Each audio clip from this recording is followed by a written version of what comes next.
Hey, hey, Blue Table fans. I'm here with my two kids, Willow and Jonah. And we're going to, I don't think you're going to show up. And we're going to make some of my baked beans fresh out of the can. I just make them like a little bit better, but they are delicious. And some elements, is this recyclable? Yeah. Some elements of my recipe, namely the crispy bacon pancake, will be able to be used in other things. My main influence for cooking shows is Gordon Ramsay. He does more than yell at people. Okay, so I just emptied the two cans. A total of 44 ounces baked beans in there. This will make 4 servings. And of course I really wash off my hands thoroughly before I get started. I can't, even though these go to Luli's, I can't leave them in the car, so I'm going to go ahead and put them away. And I need you to undo those and get them in the thing. Oh, I need those spring onions though.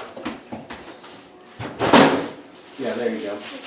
All right, so we're going to use these spring onions. Love these things; they're delicious. This one's a little broken up, but that's not a problem. They look good. So I'm just going to get the ties off, and I'm going to wash them off, of course.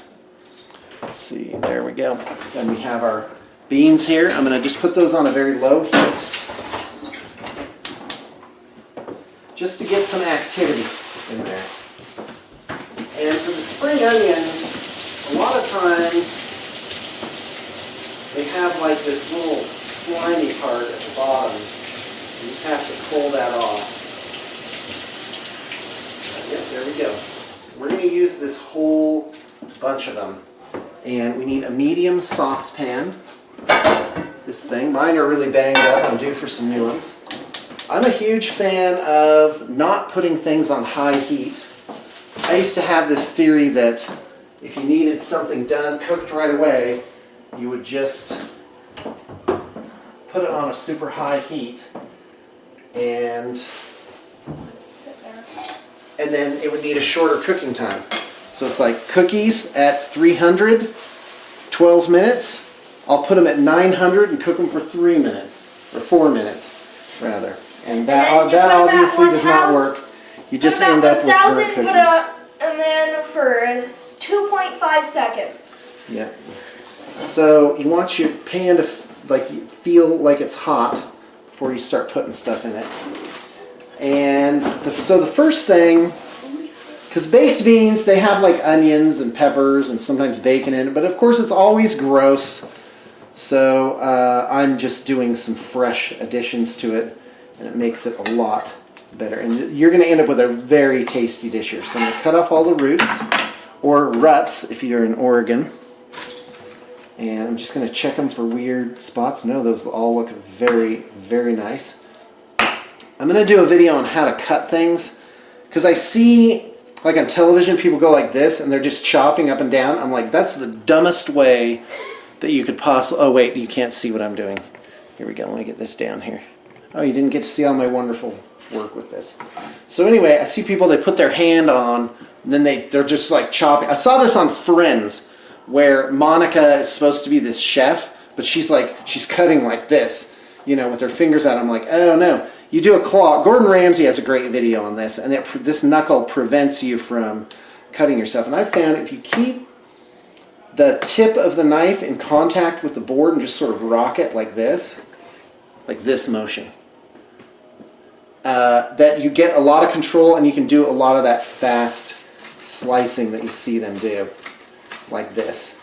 And it's just a matter of practice, and of course, don't get your hand on there. So some of these are going to get sautéed up separately, which is the white parts, and I'm going to do that first. Darling, would you grab the bacon? Of course. And also, can I borrow that knife? I have a few men I need to deal with. Okay, no, but you can have this other knife. Woo! Yeah, if you want to deal with a human, use a butcher knife. Ooh, even be better. More, my love. Okay. I just need to open up the oranges. Okay, that sounds good. Oh, actually, then it'd be better. We need to get more knives. Use this one instead. Okay. Bacon. All right, and just gonna put on in a little bit of olive oil, a little bit of salt. Yeah, that's already cracking. I'm not gonna cook these too much. I just want to get them up to the desired, to the temperature where they're, what's that called? Sanitized or whatever. Oh, there's a bunch of them on here. Yeah, I wash my hands like a surgeon before I cook, just so you know. And I keep my fingernails short. That's one thing I've never understood. Like, fingernails on a man are just so gross. By the way, I'm doing something very not awesome for cooking right now. Just taking the pan off the heat. There we go. There were so few of them, they were starting to stick. Those are browning just a little bit.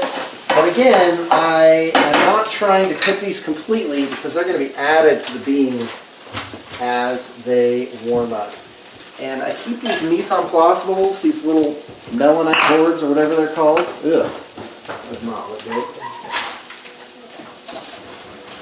There we go. So we'll just get our onions in there. We're ready for our bacon now. And we're going to make a crispy bacon pancake. So let me adjust my camera there. Maybe get in, whoops, a little closer. There we go.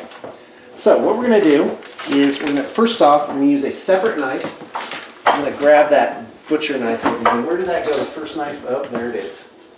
All right, so I'm going to go on the cutting board, but this little plastic piece is going to keep me from going all the way through. So I don't have to change my cutting board. You just cut it in half.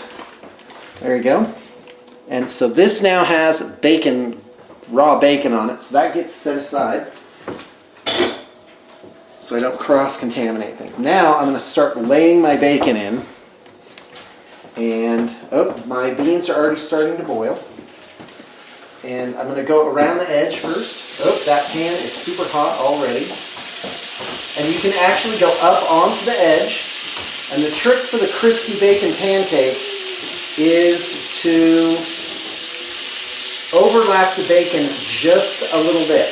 Because in the end, you're going to want effectively one solid piece. Wow, this is almost all fat. Let's go to the other side of this. Oh, that's not any better. Now I see why this bacon was so cheap. All right, well, cheap ingredients, you get what you get, right? Okay, I got to do this pretty quick because it's cooking really fast. And I want it to cook roughly evenly. I've got to get it in there really quick. So the trick is you're going to lattice work it just a little bit so that it forms one. Oh, that was like two in the thing. Two on top of each other. That's not great. Let's see if I can separate that out without burning myself. Ah! All right, that's not the best, but it will definitely work. And these beans, they're just boiling a little bit. Great. And there's a little bacon left over. All right. So, wash my hands. Get all the bacon off.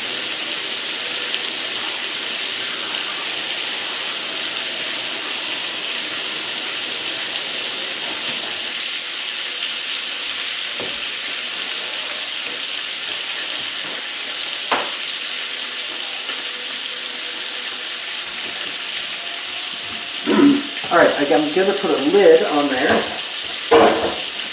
All right, a little embarrassed. Find the lid. It'll go in the washing machine. I think it did.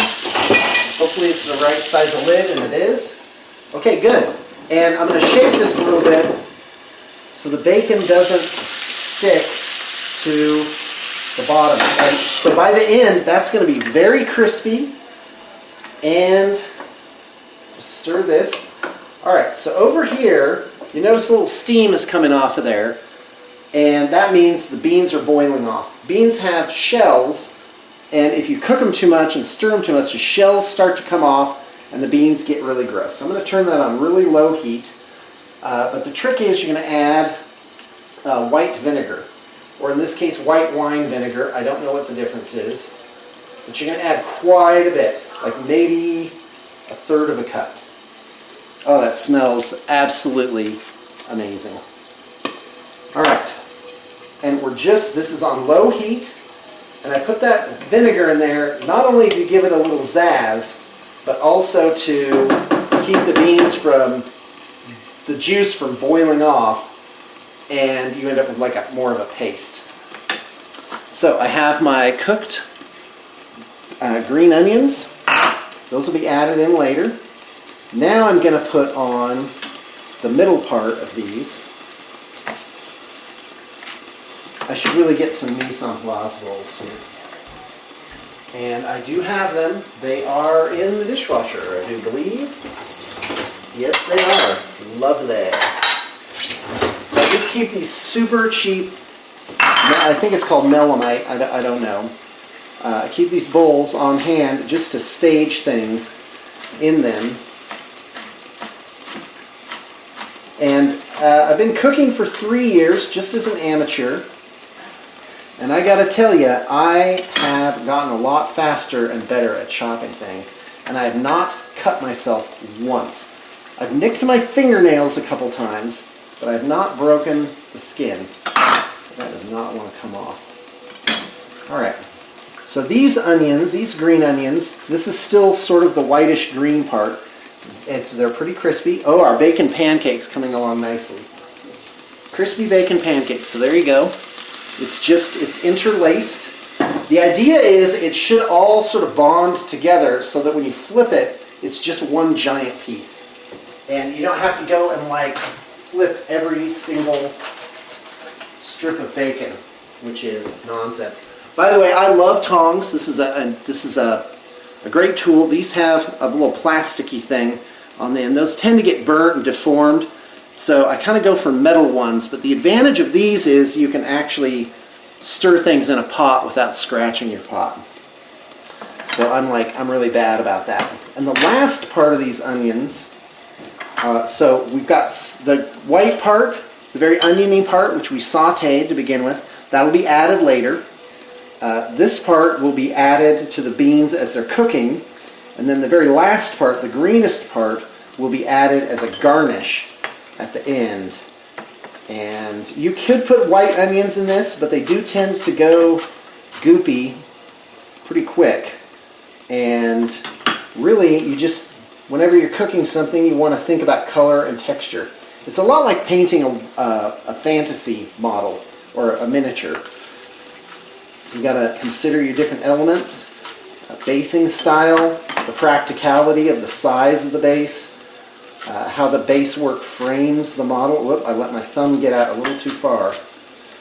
I don't want to cut myself for the first time while I'm on camera. That would not do.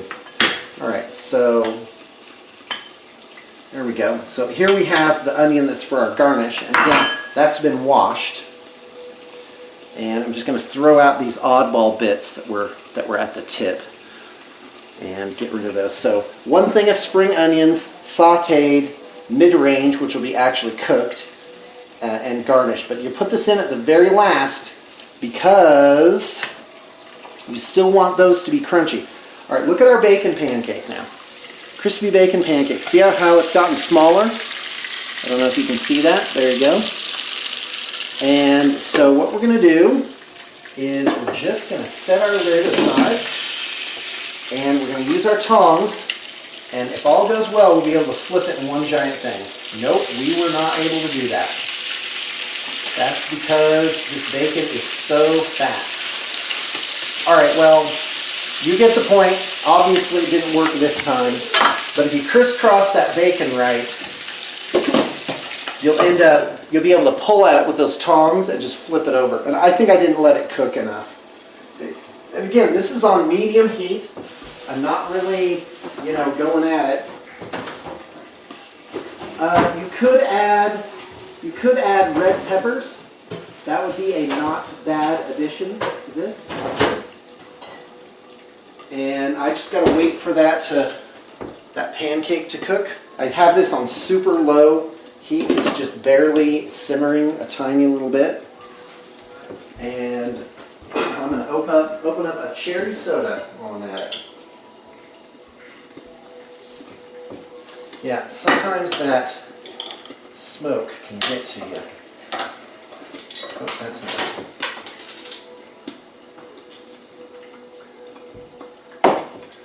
Touch the ground. Means I gotta wash my hands again. I dropped the lid on the ground. I've also been experimenting with ramen recipes. And just with basic old ramen. I'd like to go to one of the many Asian markets that are around here and pick up some real ingredients. That would be really nice. Yeah, and so the bacon also has to cool down just a little bit. And then basically you're going to chop it. You're going to roughly chop it and add the bacon to the thing. And that's really the recipe. So I'm just going to talk about this and that while I'm waiting for that bacon to crisp up. And then, of course, I'll have to get rid of the bacon grease. Oh, I may as well be looking around for something to put that in. And, of course, one of the cans from the thing. Right. Let's clean up my area.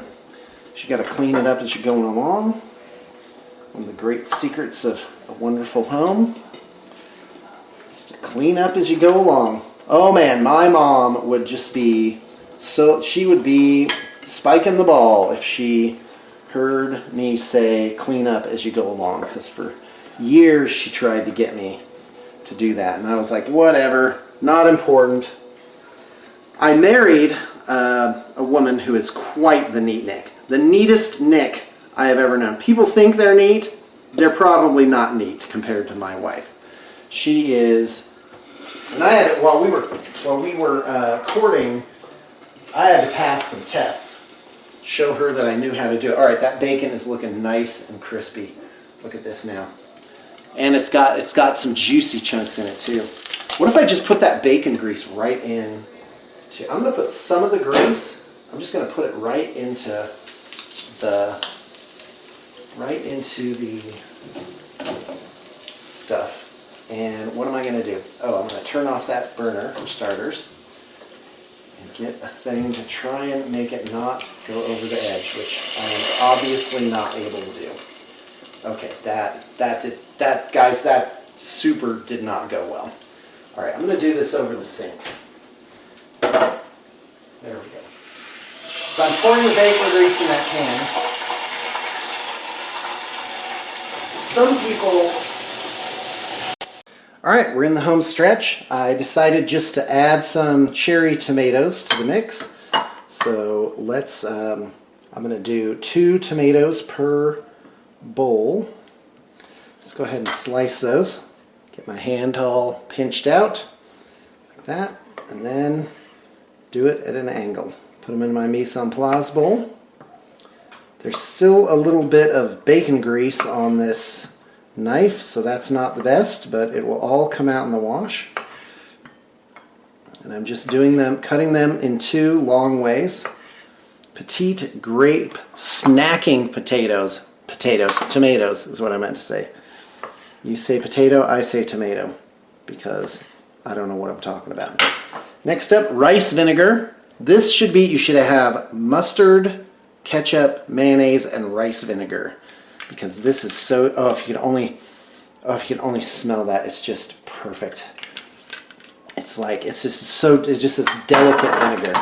So I'm going to go ahead and put some rice vinegar in there, get some salt on there, which, by the way, I also grind my salt. I buy coarse salt and I put it in a grinder because for whatever reason it just tastes better. It has a good texture. And I'm going to go ahead and stir those up. And those are going to look amazing on this. Now let's start dishing them up and presenting our bowls. I'm only going to do one, so I can just show you how it is. By the way, while I was off camera, I cooked the rest of that bacon. So for this, you need 2 cans of beans, approximately 22 ounces each, and you're going to need a whole thing of bacon, a whole thing of green onions, so like a packet of bacon, And then some of these cherry tomatoes if you want to do that too. They'll add some really nice color. So I'm just going to ladle this in. It looks amazing. It's still steaming. See how it sort of mounds up in there? That looks so nice. So now I'm going to, I'm going to put some pepper on these tomatoes just to give them a little something where they're not just plain. And we'll go ahead and toss those a little bit. Oh, that's going to look amazing. Again, I fastidiously wash my hands, so I'm going to put 4 tomatoes by hand on there, the 4 compass directions, and then a little bit of my spring onions chopped, and that is your end dish. And you have, I wish you could taste this. This tastes amazing. All right, guys, well, that's my simple preparation for the day. Thanks for tuning in.